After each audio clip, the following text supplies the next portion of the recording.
Your thoughts after being part of his administration during that critical period of negotiating NAFTA? Well, he was a great president. He brought to his office enormous experience, congressman, ambassador to the United Nations, our envoy to China, and the head of the CIA. No one has brought that amount of experience, and yet he was a modest man. He gave everyone else credit. He was so easy to work with, and he made a real contribution to our nation. We've been talking about some of those contributions this morning, specifically around foreign policy. And I mentioned NAFTA because he did sign NAFTA, and you were there as part of those negotiations. Just this weekend, President Trump signing the USMCA, the NAFTA update. I'm just wondering how you viewed that over the weekend that we also learned of the president's death. Well, it was time to upgrade the NAFTA because it's 25 years old, and we needed to add provisions that dealt with the digital trade and the many changes that have occurred in the 21st century. I hope that we can keep the three partners together. We have synchronized supply chains that make us the most competitive region in the world. Our trade has quadrupled with the NAFTA, and we're all better off. And it's not only economically, but actually we work with Canada and Mexico on strategic security, humanitarian measures. We are amazing as the North America region. But there are questions this morning about whether Congress is going to sign off on this new agreement, and what happens if they don't? Would we revert, as Stefan Selig told us earlier, to pre-NAFTA arrangements, which could be detrimental to American business?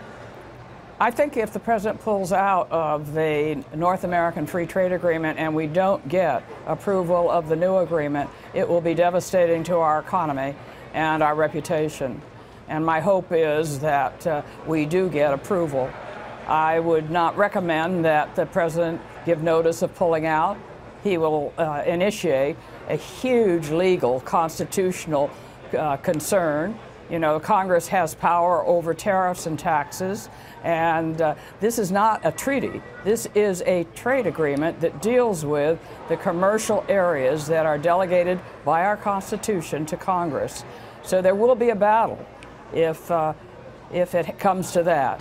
But I'm hoping that we can circumvent it. Ambassador, speaking of potential trade agreements, the next 90 days will prove to be perhaps dramatic. What are your expectations when it comes to China and the U.S., given the complexity of the issues that will be dealt with and the very short time frame in which they're hoping to at least come to some agreement? I hope we can use the 90 days constructively, and that our rhetoric is more to finding a path through the thicket.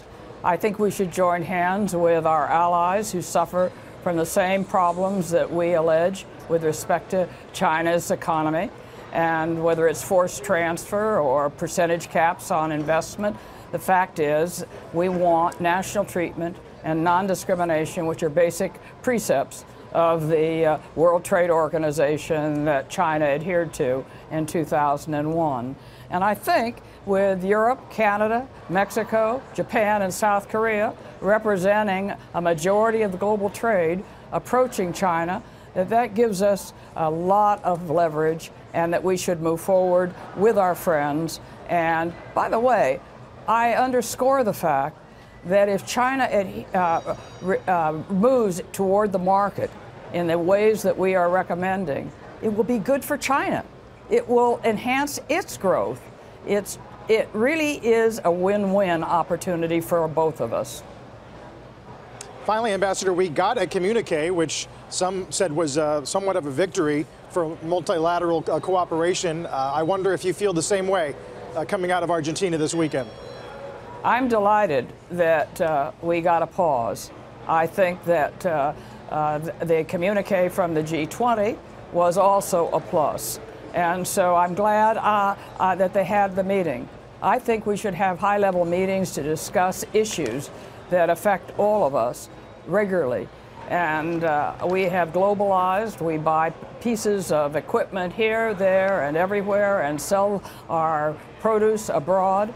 And we have the opportunity to work together constructively. You know, today we're celebrating President George Herbert Walker Bush. And he reached out. He talked about the fact that we want to be a gentler, kinder nation that has the respect of the world.